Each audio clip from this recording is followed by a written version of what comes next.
This is Robin, and today we're gonna answer an example of a linear programming application. Let's read the example.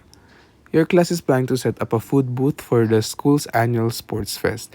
It was discussed that the class is going to sell two different types of meal platter, hot silog and spam silog.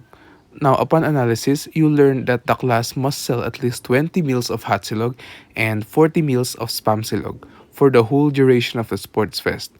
However, supply restrictions limit the respective meals.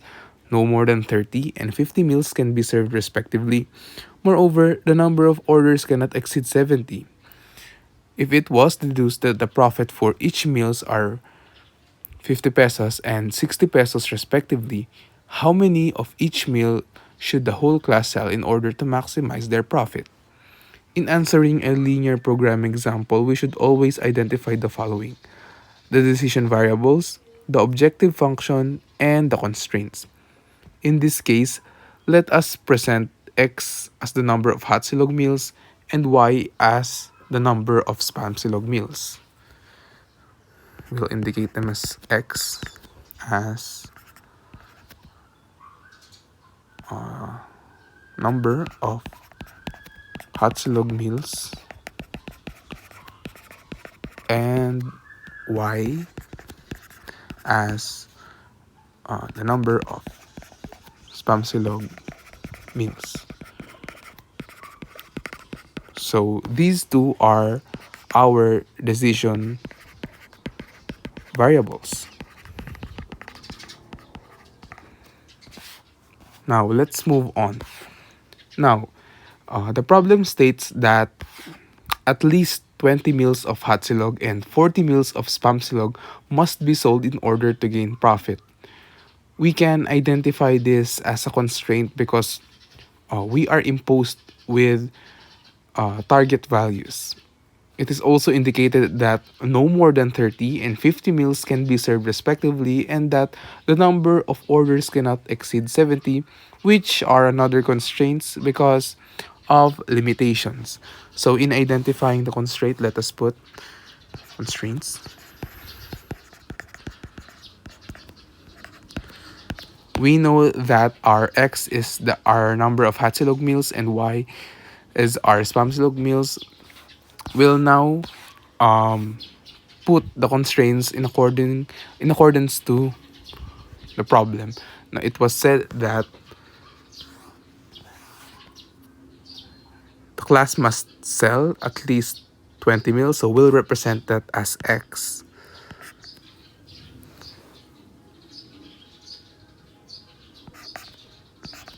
is greater than or equal to 20.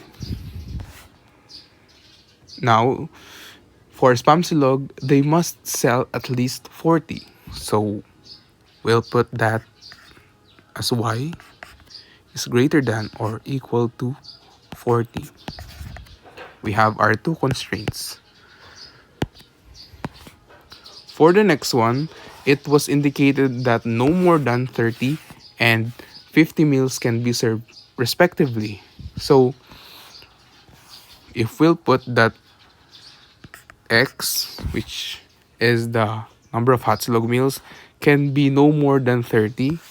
So we'll put this as less than or equal to 30.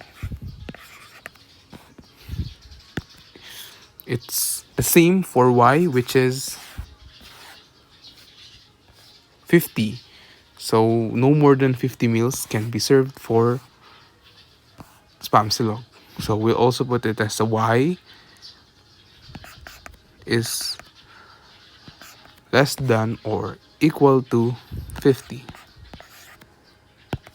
As for the last one, we know that, or we have read that the number of orders cannot exceed 70. So the numbers for both hot silog meals and spam silog meals cannot exceed 70 orders. So we can regard that as x plus y is less than or equal to 70.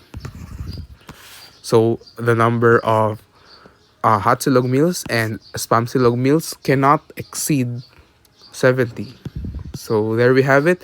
We are given with our constraints. Now, before moving on with the objective function, we can see that in our constraints, we can combine um, the notations that we have presented like this. Given that both of them have the same variables, we can combine them in order to simplify the way on how do we put it, indicate our constraints. So if we'll put this as 20 is less than less than or equal to x, which is this one. Let's highlight this. And x is less than or equal to 30, which is this one. So it still retains the meaning of the notation of the constraint of x. So it's the same for y. We can put that 40 is less than or equal to y, and y is less than or equal to 50. Now we have simplified our constraints with the given notations. Now, as for the objective function, let's just put this here. So, objective function. It was indicated that the profit for each meals are 50 pesos and 60 pesos respectively. So, what can we get from that is that if this is the number of hot silog meals and this is the number of spam silog meals, um